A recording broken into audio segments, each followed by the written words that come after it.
Баршаңызға сәлем, менің YouTube каналыма қош келдіңіздер. Бүгінгі видеомда сағат осы әдісі арқылы қалай сабақ жүргізуге болады, сол туралы айтатын боламын. Және бұл менің өзімнің әріптестерімнің сұрауы бойынша жасалынып отырған видео. Ең бірінші, бұл сағатты қандай қағазға жасап алуға болады. Мінекей, мен бұл сағатты осындай қатты қағазға шығарып алдым, себебі бұл әдісті мен бірінші классқа, бірнеше сабақтарға қолданып жүремін. Сондықтан да сапалы болу үшін бірден осындай қатты қағазға шығарып алдым және әдемі болып көрініп тұру үшін жылтырақ глянц қағазға жасап алған болатынмын. Бұл сағаттар класста немесе топта қанша оқушы бар, сол оқушылардың барлығына шығарылады.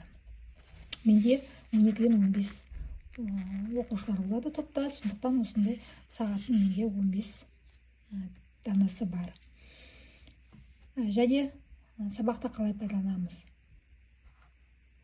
Бірінші оқушыларға сабақтың тақырыбы, мақсаты барлығы айтылып болғаннан кейін сабақ барысы неше тапсырмадан тұратындығын оқушыларға түсіндіріледі, айтылады. Және осы сағаттар таратып бергеннен кейін мына сағаттың тілдерінің барлығы осы тапсырмаларды қамтиды.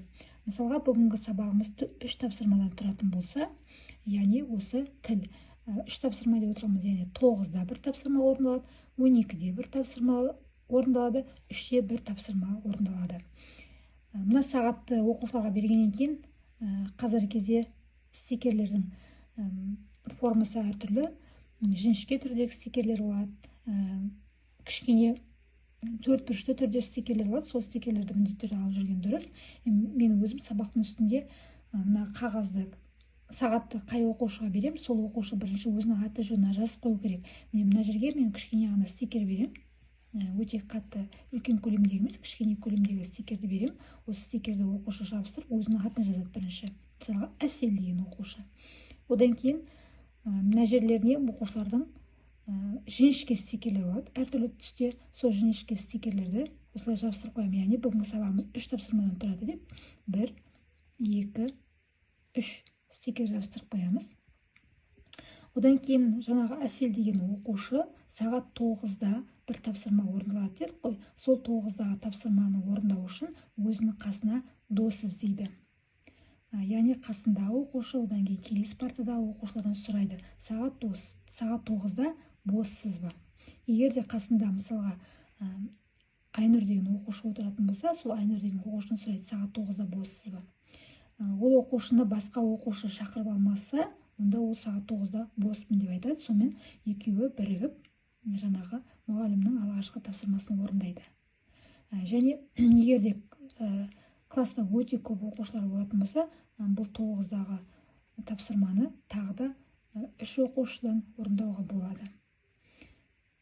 Сөйтіп, олар сағат 9-да осы Әсел, Айнұр деген оқушы бірігіп бірге орындайды. Одан кейін сағат 12-де мұғалім басқа тапсырма береді. Сол 12-дегі тапсырмаға жаңа Әсел деген оқушы Айнұр деген оқушыны алмайды, енді басқа оқушыны іздейді.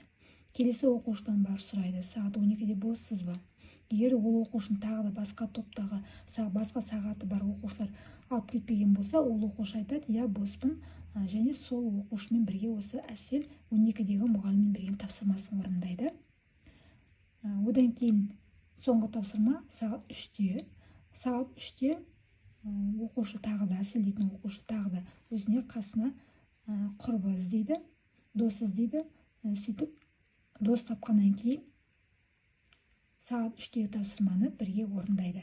Жаңағы алғашында берген стикерлерге сол тапқан достарының атын жазып отырады.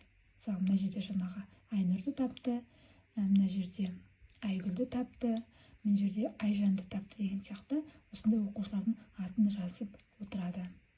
Неге сағат осы әдісі осындай жүйеде жүргізіледі? Сабақ өте қызықты болады.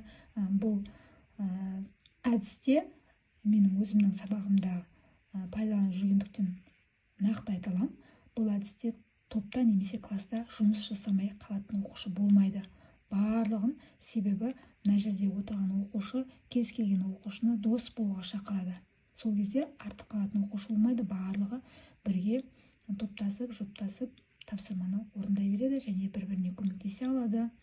бір-біріне отырып сұрай алады. Сол кезде қиындық тудырған оқушылардың өзі де үлкен қызығушылықпенен тапсырманы орындай бастайды. Мінекей бұл осы әдіс арқылы болып жатқан сабағым. Оқушы өзінің қасына досын таңдап жазып жатыр, және таңдап болғаннан кейін осылайша топтасып жұмыстарын жасай береді. Бүгінгі менің сабағымда қолданылатын әдісім ұнаған болса, лайк басып, комментарий жазып, каналыма міндетті түрде тіркеліп кетіңіздер. Жаңа видео күтіңіздер. Баршаңызға сәттілік тілеймін. Сау болыңыздар.